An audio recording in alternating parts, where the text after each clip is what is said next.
Bella, I want to start with a scene that I guarantee is happening somewhere in the world right now. A student plays a phrase, and it just runs out of gas about 3/4 of the way through. Thins out, goes flat, dies. And the teacher looks up and says, "Take a bigger breath. Support it." And that's the whole lesson.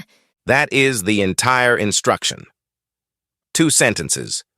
One of them is basically a volume request, and the other one is a word that nobody in the room has ever defined. Right, and here's what gets me about that. If you walk down the hall at almost any conservatory and sit in on a voice lesson, the student has the exact same problem. Phrase collapses. But the language the voice teacher reaches for is completely different. You hear about the sternum staying up. You hear about the ribs staying wide into the exhale, and you hear a word, Appoggio, and if you stop that teacher and ask what it means, they can tell you. They can tell you where the term comes from, who codified it, which muscles are involved, and how to train it before you ever apply it to music. Which is a little humbling. It's very humbling because singers solved this a long time ago, not last year. The Italian school was working this out in the 1800s, it got refined all through the 20th century, and by the 1980s, respiratory science had gone in and verified it with instruments. The literature is enormous, it's specific, and most of it is available in English. And the brass world, with a couple of shining exceptions we're going to talk about, mostly just never went and read it. So let's start with that word, because I think the word is where the whole thing went sideways for us. Appoggio. It comes from the Italian verb appoggiare, which means to lean on something. The way a beam leans against a wall and holds up a roof. It does not mean to push.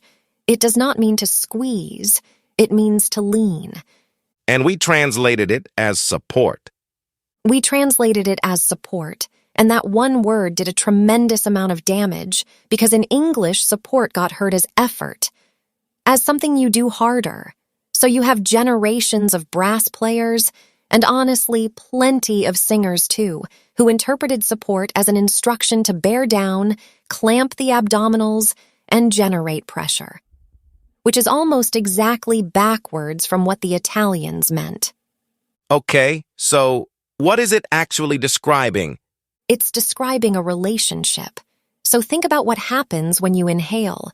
The diaphragm contracts and drops. The muscles between your ribs lift and widen the rib cage. Everything in your abdomen gets displaced out and down. That whole configuration is the inspiratory posture. And in an untrained exhale, all of that just unwinds instantly. The diaphragm relaxes back up. The ribs fall, the sternum sinks, and the air leaves in a rush that you have no control over.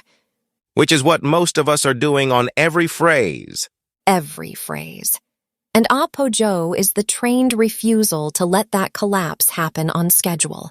The rib cage stays expanded. The sternum stays up. The abdominal wall does engage, but it engages against an inspiratory posture that is still active instead of engaging into a vacuum. 2 systems in balanced opposition, and the air comes out slowly and evenly at a rate the music needs, instead of the rate that gravity and elastic recoil would prefer. There's a name for that opposition, isn't there? Francesco Lamperti, teaching in Milan in the second half of the 1800s, called it the lotta vocale, the vocal contest. 2 forces arguing, and the singer's job is to manage the argument. And then Richard Miller, in 1986, wrote The Structure of Singing, which did more than any other book to get Italian school pedagogy into really clear English with the muscle groups named. And the very next year, Johann Sundberg published The Science of the Singing Voice and put instrumented measurement underneath the whole thing. 1986 and 1987. So this has been sitting on a shelf in English for 40 years. 40 years. And meanwhile, in the trumpet studio, take a bigger breath. All right. I want to do the diaphragm thing. because I know some people listening are going to push back. Please do it. You have been told to push from your diaphragm. Your band director said it. Maybe your private teacher said it. It is anatomically incoherent, and voice pedagogy has known it was incoherent for well over 100 years. The diaphragm is an inhaling muscle. It contracts on the way in. On the way out, it relaxes. That's the job. You cannot push air out with your diaphragm any more than you can push a door closed by pulling on it. And what happens when a student gets that instruction is really predictable, right? They have to substitute something. They have to substitute something they can actually contract on command. Usually that's the abdominal wall. Very often it's the throat. Frequently it's both. And they'll do it with way more force than the situation calls for, because the instruction gave them no way to calibrate how much. There's a second problem, too, which is that you can't feel your diaphragm. You can't.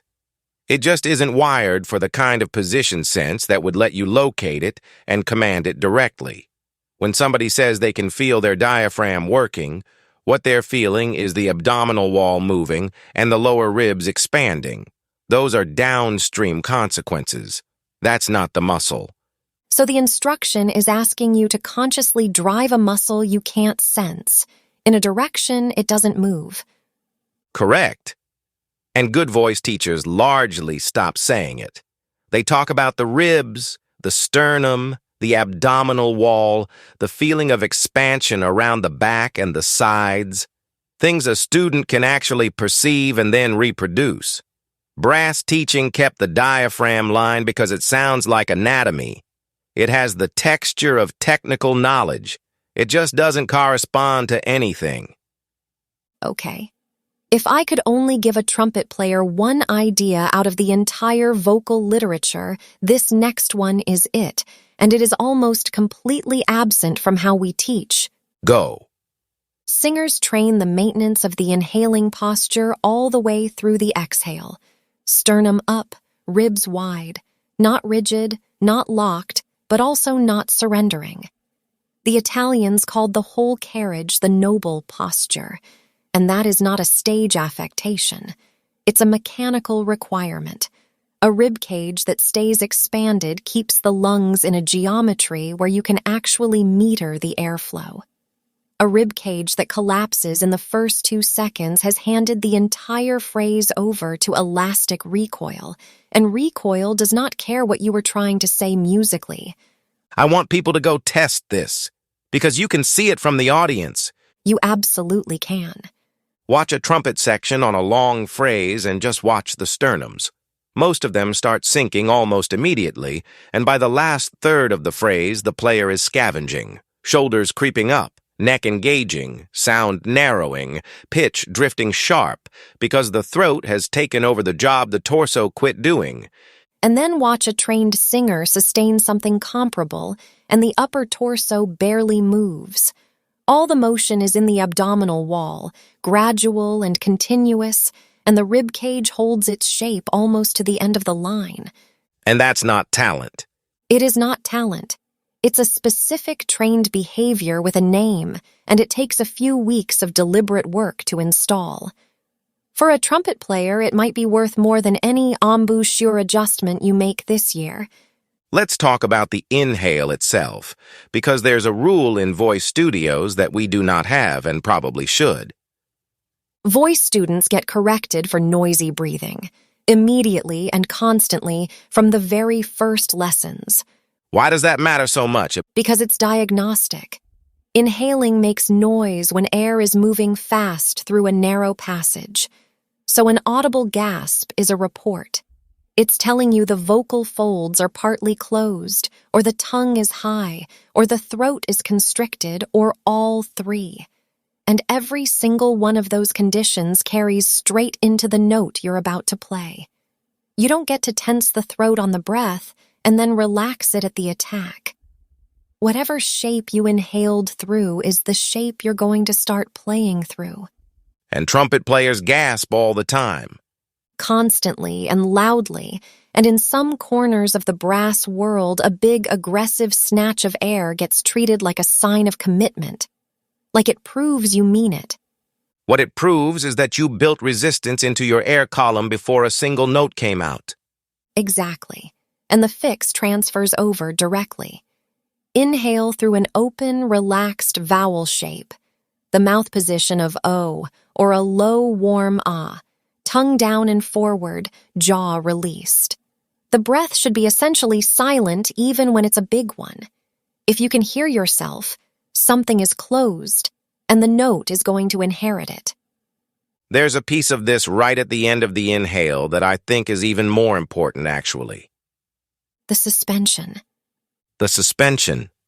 That tiny moment where you finish taking air and you haven't started the note yet. That has to be held by the torso, not the throat. And almost everybody holds it with the throat, because closing off up there is easy and it works instantly. And then you have to blow through a closed valve to start the note. Which is why so many entrances are explosive, or late, or both. Singers train that suspension open. Air ready, airway open. Nothing latched shut. Which takes us right into onsets, and this is where I think our two traditions really split. Voice pedagogy has 3 kinds of onset, and every voice student learns the taxonomy. Right. You have the hard onset, where the folds slam shut first and then get blown apart, so there's a little click at the front of the tone. You have the breathy onset, where air starts before the folds come together, so you get a smear of air ahead of the pitch.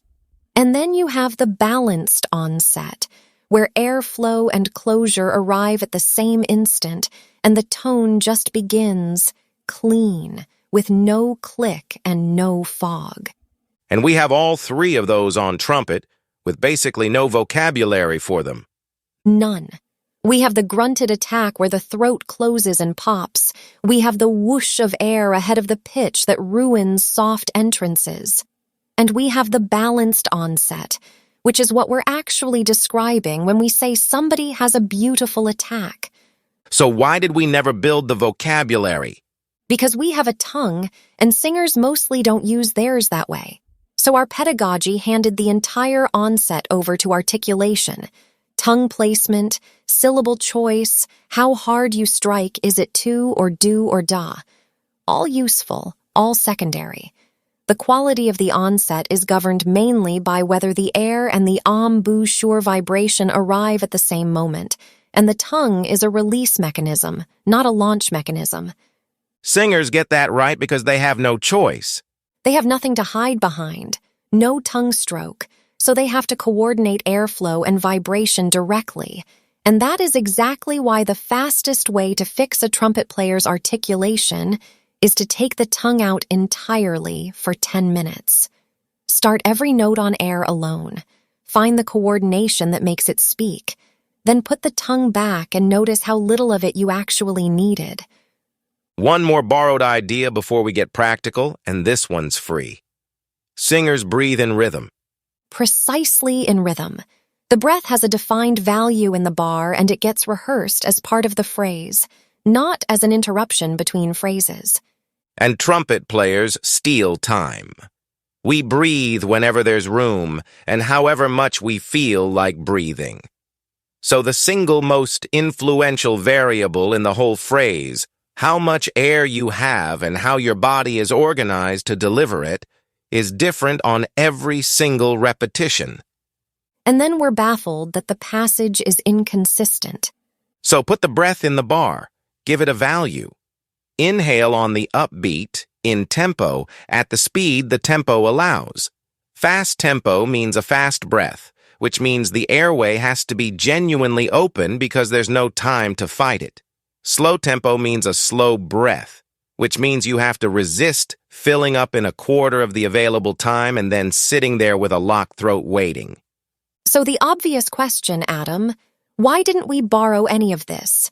It's not hidden. Miller is in print. Sundberg is in print. Any university with a voice faculty has somebody down the hall who could explain Appoggio in 15 minutes. I think part of it is guild culture.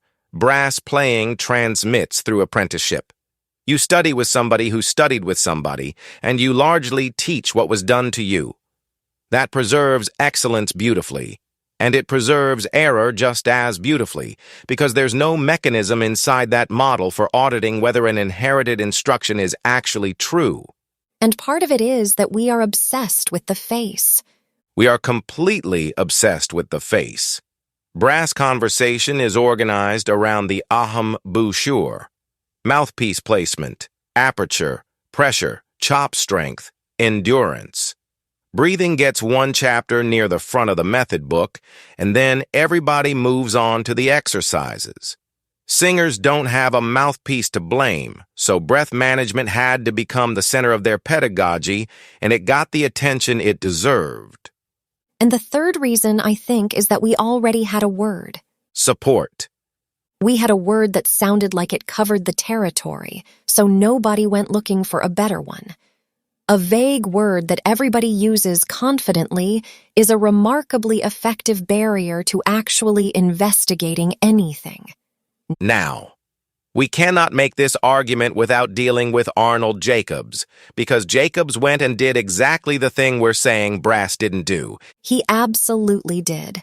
Chicago Symphony Tuba Chair from 1944 to 1988, and he went and read the respiratory literature.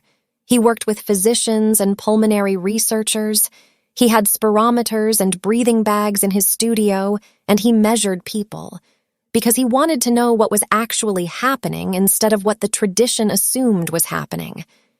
He's the reason a big chunk of the American brass world even knows the diaphragm is an inhaling muscle.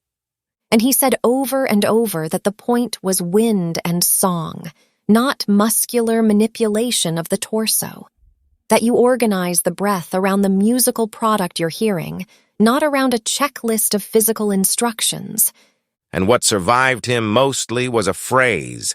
Song and wind, which is beautiful, and it's true, and stripped of the 2 decades of physiological work standing behind it, it's functionally a slogan. It gets quoted in master classes like, the quoting is the teaching. And it isn't. He had specific mechanics underneath it, and the profession kept the poetry and mislaid the manual. Which is really the whole point of this episode. The mechanism without the song gives you a technician who breathes correctly and plays like a spreadsheet. The song without the mechanism gives you a player who knows exactly what they want and has no reliable way to get it. You need both. So let's send people home with something to do. 6 things worth stealing this week. Number 1, rib retention. Inhale fully, then exhale on a slow, steady hiss while deliberately keeping the lower ribs wide and the sternum up.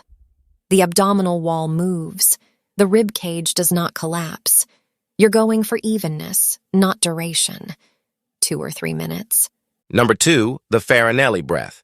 This is a traditional voice exercise. Inhale for 4 counts. Suspend for 4 with the airway open. Exhale for 4. When that gets easy, extend it 1 number at a time. 5, 5, 5, 6, 6, 6. The suspension is the whole point. You're training the body to hold a loaded breath without closing the throat. And go easy with this one.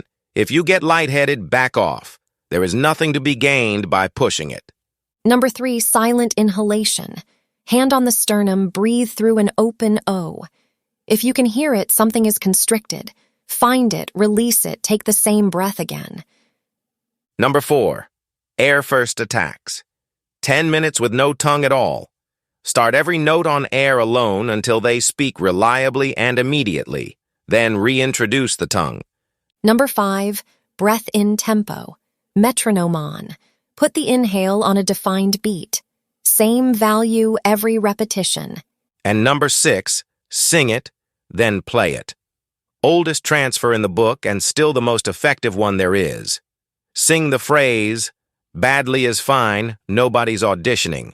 And notice how your body organized the air when the only thing you were tracking was the sound.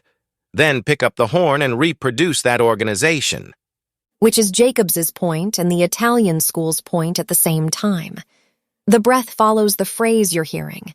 Give the body a musical target and it will solve the mechanics far more elegantly than any instruction you could hand it directly. None of this requires new equipment, a different mouthpiece, or a rebuilt embouchure. It requires reading outside your own tradition and being willing to admit that the people down the hall figured out something we didn't. They've had it for 150 years. It is not under copyright. Go take it. If you want to go deeper on this, Michael Droste wrote a full studio notes article on it over at trumpetstudio.com with all the sources laid out. And if you want to actually do the breath-in tempo work and the Farinelli exercise, the practice room in the Trumpet Studio app has the metronome and the practice timer built right in, so you can run both of those without juggling 3 different apps. If you need the latest practice material, be sure to check out The Ultimate Warm-Up Book for Trumpet and The Ultimate Technical Study for Trumpet. If you're getting ready for the gigging season, don't forget your copy of The Ultimate Wedding Book for Trumpet. And one small favor before you go. If the Trumpet Studio app has been useful to you, please take 30 seconds and leave a rating on the App Store. It genuinely helps other players find it, and it costs you nothing but a couple of taps. Thanks for listening, everybody. Now go practice.